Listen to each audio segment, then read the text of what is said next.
मी आता पण मी काय म्हणते, आता त्याला सजा झालीच पाहिजे. तर सोडण्यामध्ये अर्थच नाहीये. आणि आता सोडलं तर पुढे आम्हाला भीती आहे. आमची पोरं पण आम्हाला भीतीने आणतात. कारण त्याच्या किती अशा केसी आता आम्ही लेडीज लोक एकट्या घरी जाणार आहे. अख्खं घर सर त्यांचं कसं आहे, आम्हाला सगळ्यांना ना कोणी पण रहिवासी असल्यामुळे आम्हाला खूप असं वेळा करतात. आणि जर कोणी घराच्या बाहेर पण येत नाही बोलत.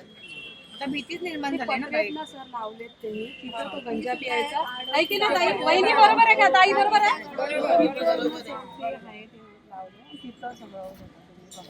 तुम्ही आलेत, तुम्ही अशी येत राहा. आमच्या नंदवी नगरकडे सर कोण नाही बोलत, लक्ष नसतं, कोण नाही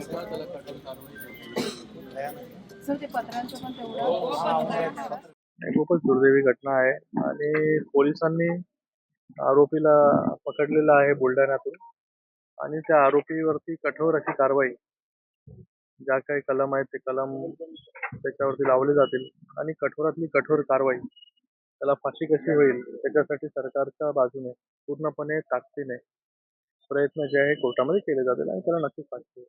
कल्याणमध्ये अनेकांनी दाखल आहेत आणि दरवेळेस तो कुठून येतो आणि अशा प्रकारचा मी आता ऐकलं बेलवरती तो बाहेर होता, मेंटल इलनेस त्याला वगैरे काहीतरी सर्टिफिकेट, या सगळ्या गोष्टींवरती आता चौकशी जी आहे पोलिसांची सुरू आहे.